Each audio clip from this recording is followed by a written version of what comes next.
Hi, it's Miss Graffeo, the librarian at JWJ Students, bringing you the story, Lucky, O Leprechaun, written and illustrated by Jana Dillon.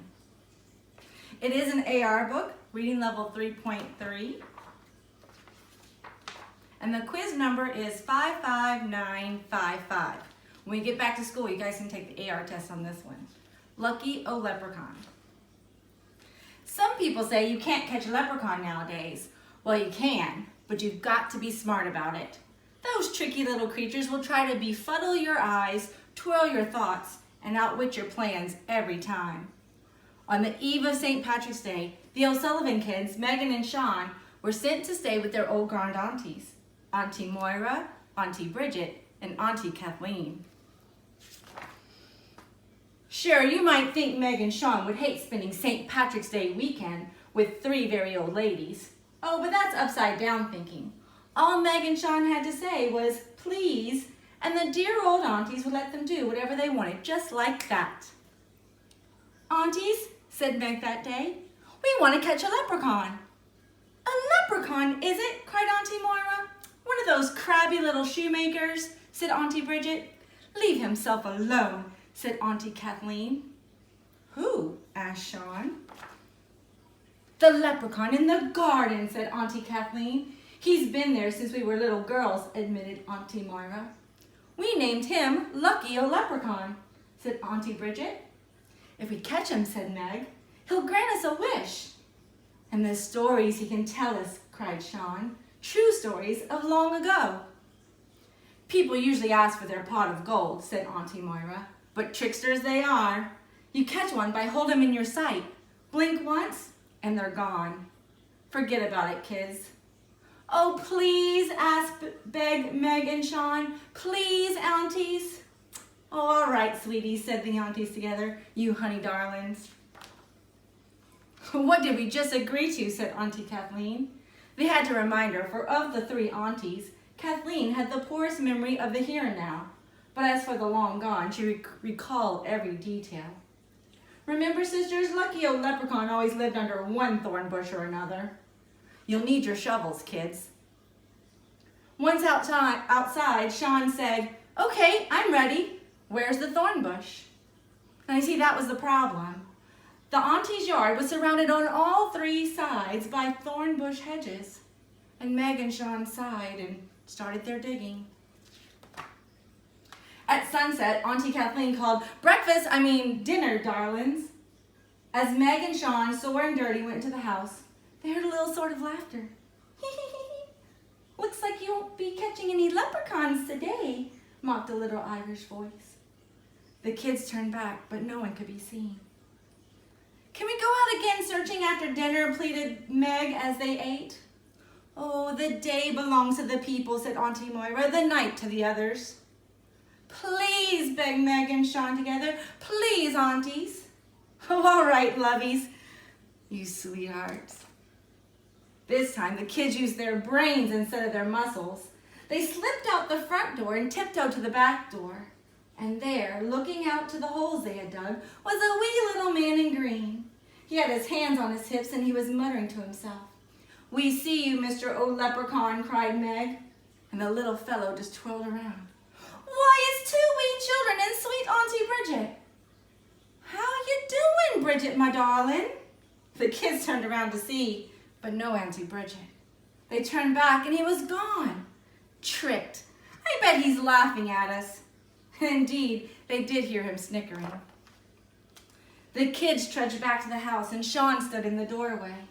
He shouted over and over for Meg to come back, but in truth, Meg wasn't there. She crept out the front door and into the backyard, and Sean the rogue knew it. There was Lucky O Leprechaun, how are ya? Laughing as he listened to Sean. I see you, Mr. O Leprechaun, shouted Meg. You again, cried Lucky O Leprechaun, stamping his foot angrily. Sean came running. We'll let you go if we give you... What? What, Meg?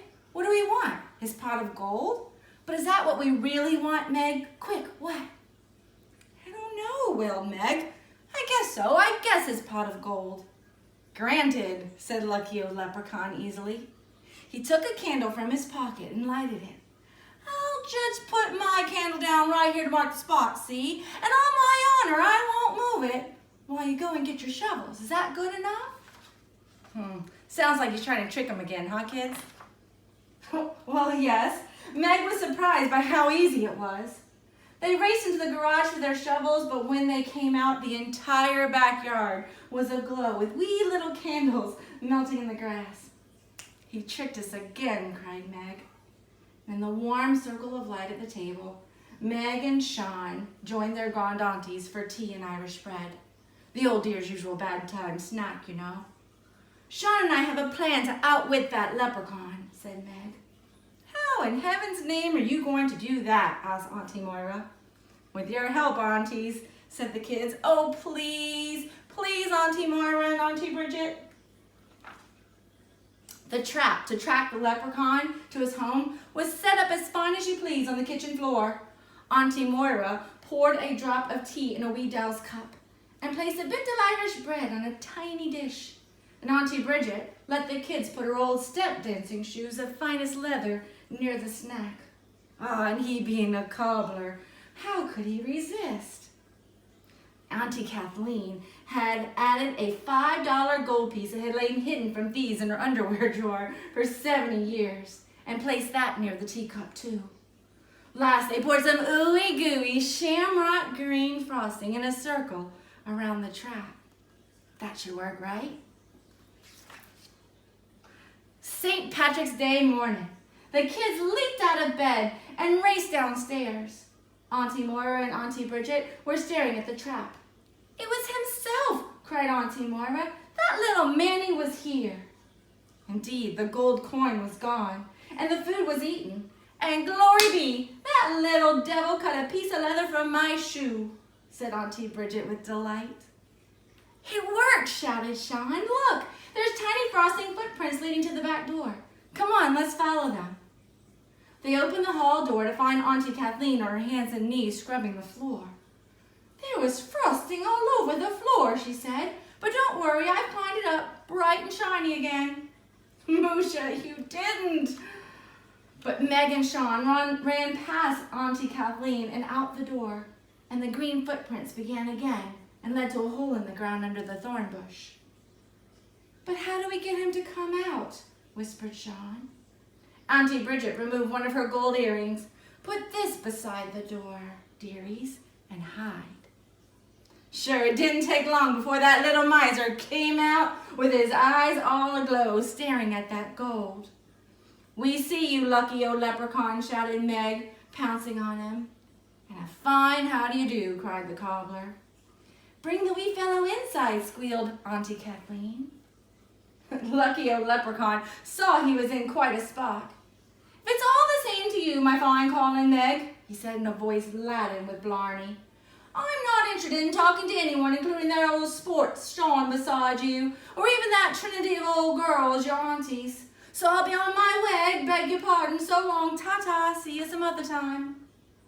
Meg didn't answer. She marched into the house and placed them on the table.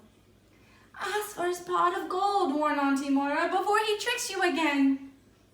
"First, we want to ask questions," said Sean, "like, how old are you?" "Nosy child," griped the shoemaker.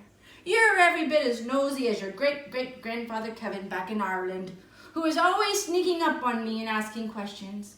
But you're not half as bad as your relative nosy Deidre, no, the one who married the Viking 1,000 years ago." "Yeah." "Did you know all of our relatives back then?" asked Sean. "All the way back?" "Too well," snapped the leprechaun. "Enough said." "How did you get to America?" asked Sean. "Wouldn't you like to know?" said the little man. "Tell us about the little people," said Meg. "It's a long story and I haven't got the time to chat," said lucky old leprechaun stubbornly. "I'm not asking another nosy question." Meg and Sean whispered in each other's ear and then nodded. "We have our wish," said Meg. "Well?" demanded the leprechaun, as he hugged Auntie Bridget's gold earring tightly to his chest. "Well, what is it?" The aunties leaned forward to hear too. "Our wish," said Meg, "is that you come back to us every St. Patrick's Day and answer all of our questions."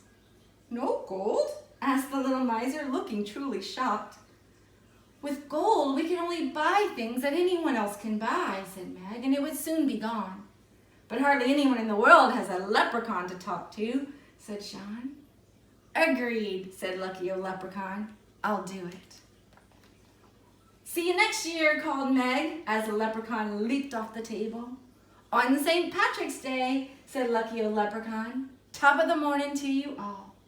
And the rest of the day to yourself, piped Sean, in true St. Patty's Day style.